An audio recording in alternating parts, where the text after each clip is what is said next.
In a world economy where information is filtered by global media corporations, keenly attuned to their powerful advertisers, who will defend the public's right to know? And what price must be paid to preserve our ability to make informed choices?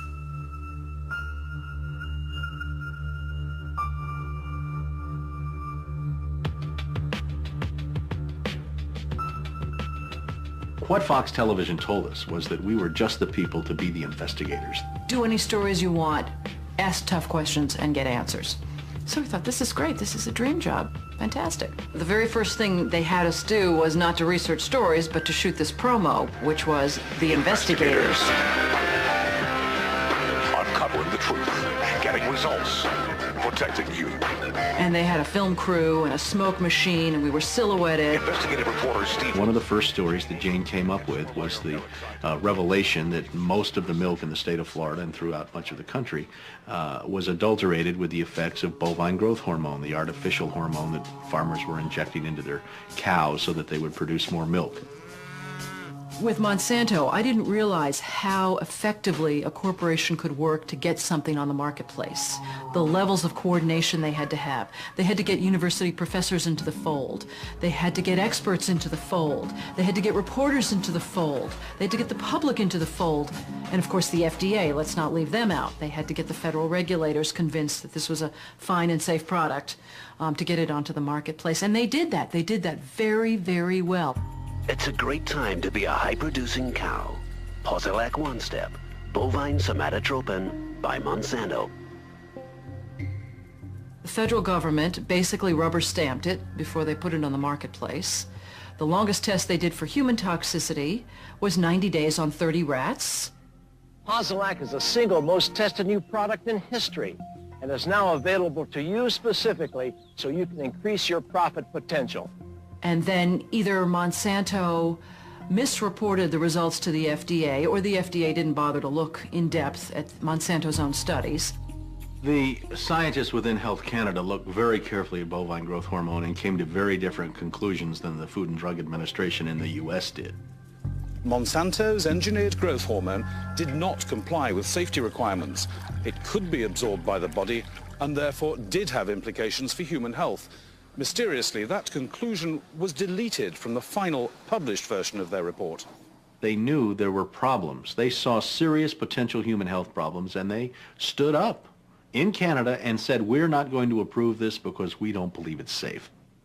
We have been pressured and coerced to pass drugs of questionable safety, including the rBST. I personally was very concerned that there's a very serious problem of secrecy, conspiracy, and things of that nature, and something needs to be done. The FDA was then on the hot seat. They had to come up with an answer. They didn't come up with a good one, and they never took the opportunity then. I mean, what would they do? Pull it off the market and say we need to now do the job that we didn't do the first time? They didn't do that. We wrote the story. We had it ready a week beforehand. They bought ads. Farmers in the milk industry say it's safe, but studies suggest a link to cancer. Don't miss this special report from the investigators. That Friday night before the Monday this series was to begin, the fax machine spit out a letter from this very high-priced lawyer in New York that Monsanto had hired. It contained a lot of things that were just off-the-wall false, just demonstrably false.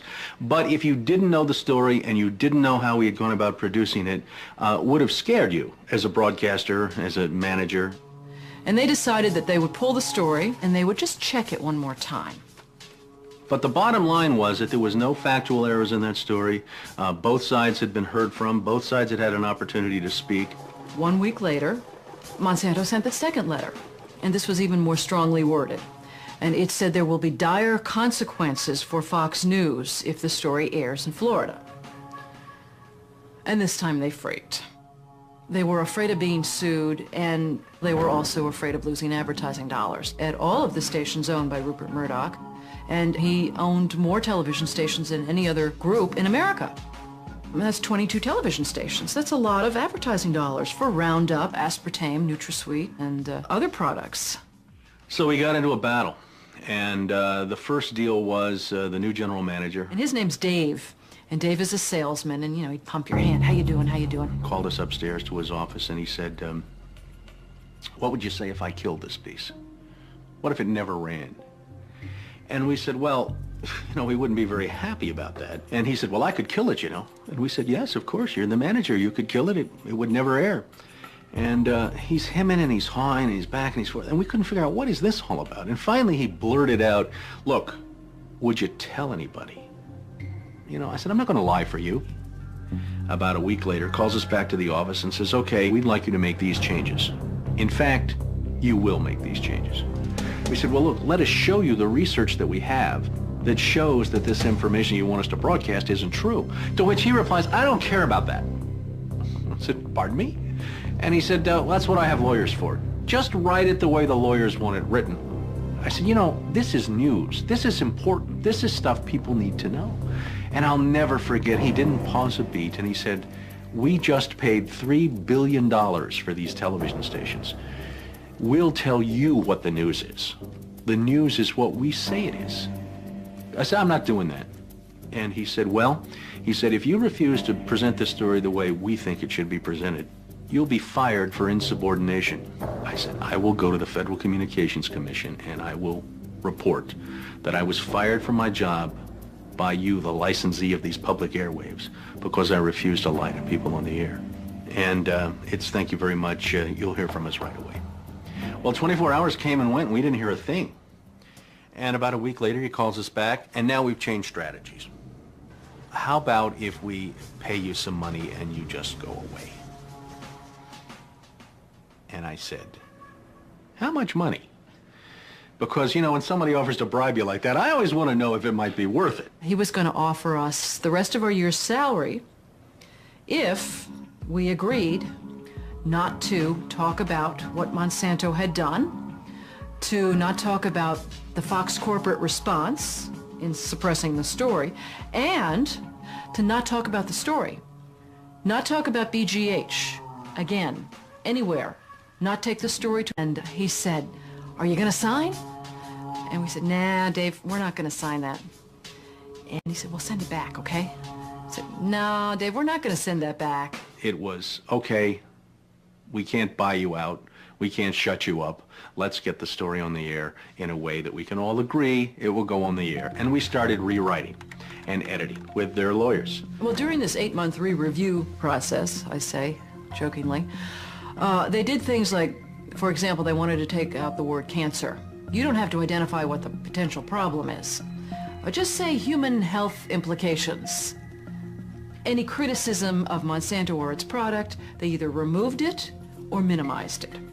And it was very, very clear, I would say, almost every edit they made to the piece, that was the aim. And we changed this and this and this, and then that wasn't good enough. Okay, now change this and this and this. Now change this and this.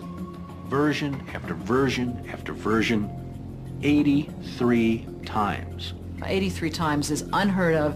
It doesn't happen. You shouldn't have to rewrite something 83 times. Obviously, they didn't want to put the thing on the air, and they were trying to drive us crazy and get us to quit or wait until the first window in our contract so that they could fire us. They, in effect, announced that they were going to fire us for no cause.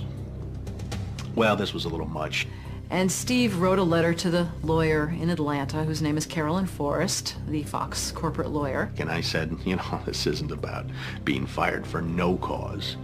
You're firing us because we refused to put on the air something that we knew and demonstrated to be false and misleading. That's what this is about.